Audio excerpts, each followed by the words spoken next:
Hello and welcome to Lemming TV. In today's episode, I'll be continuing with the Jelle Marble World Cup. I hope you enjoy.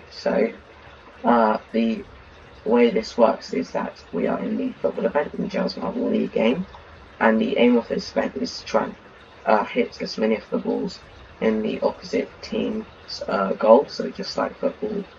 I hope you enjoy. So, if you haven't seen the first three groups, then I advise you check us out. But so far, we have had Senegal, Ecuador, Iran, USA, Argentina, and Saudi Arabia get through into the knockouts, and today we'll be doing Group D, which consists of Denmark, Australia, France, and Tunisia. So let's get into it. The first game we have here is Tunisia against Denmark. So let's see who will win the opening game of this group. We are rolling. Denmark, they put 2 in, and Tunisia won't score, so Denmark so far 2-0 up. Into the second half, let's see, Tunisia will have to try and make a comeback here, otherwise Denmark would be able to take the win, but Tunisia again won't be able to score, and Denmark puts a third one in, which means it's 3-0 to Denmark. So next up is France against Australia. Let's see who can win here. So of course France did very well in the real life World Cup, coming second, only missing out on winning in the penalty shootout in the final. Argentina of course won, but so far they aren't doing great. Australia already 1-0 up in the first half. France will try and have to make a comeback, and they do get one in, but Australia are able to get one more in, and that means Australia will win their first game and France will lose it. So after the first few games, we now have Denmark versus France. Of course, Denmark at the top of the group, whilst France are towards the bottom. So it's a very important game for both teams, especially for France. Let's see what will happen here. It seems like Denmark are currently in the lead, 2-0 up so far. France will have to try and get a good result in this second half, otherwise it won't be looking good for them. France are able to score one, but concede one, and that means that Denmark will win their win the match and go to the top group, and also France need to hope Tunisia beats Australia, otherwise they will be out of the tournament. So now into the fourth game of the group, a quite important one as well.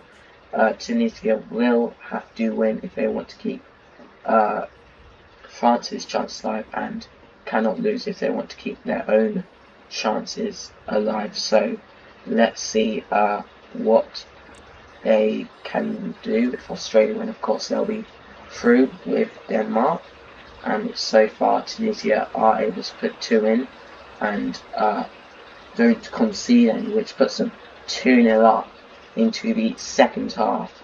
So let's see what they will be able to do here.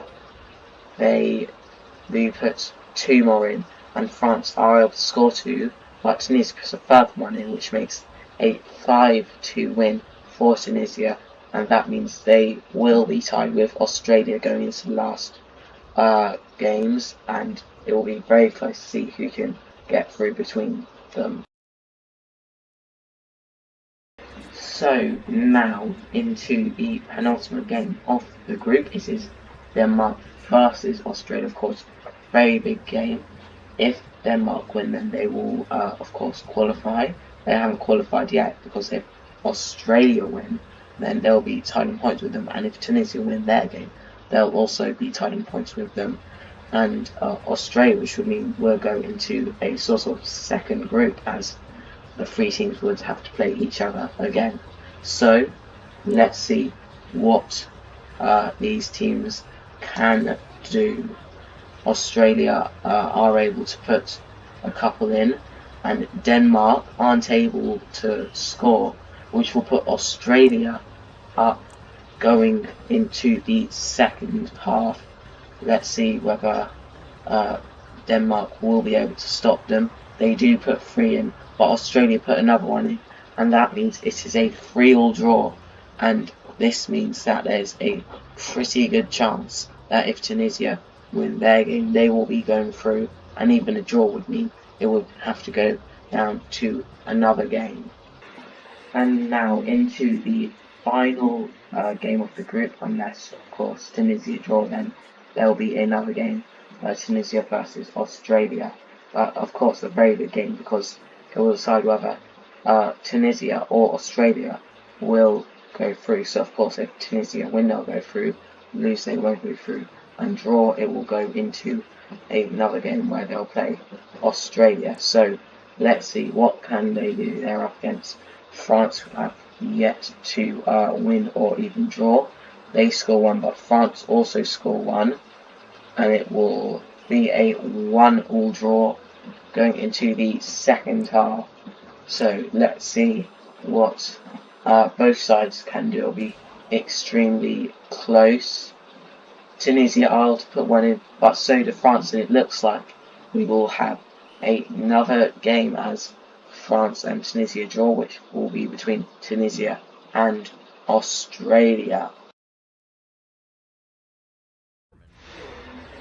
And now for the final game in the group, it is Tunisia-Australia. This is basically a knockout match, because the winner will advance to the knockouts and the loser will be out of the tournament. And of course if it's a draw, we will have to go again. So let's see who will be going through into the knockout stages. Will it be Tunisia or Australia? Australia are able to score a couple, and they knocked the Tunisia goalie down, which is, well, I've seen this a couple of times in my career mode, but it is the first time it is happening at the World Cup, and Australia have put themselves 2-0 up going into the second half. Tunisia will have to score at least 2 if they want to remain in the tournament. Very weird bounce there from one of the Tunisia marbles, but it will go Australia's way 4-1, and Australia will be going into the knockouts. Anyway, I hope you enjoyed today's video. Remember to like and subscribe, and I'll see you in the next one. Bye!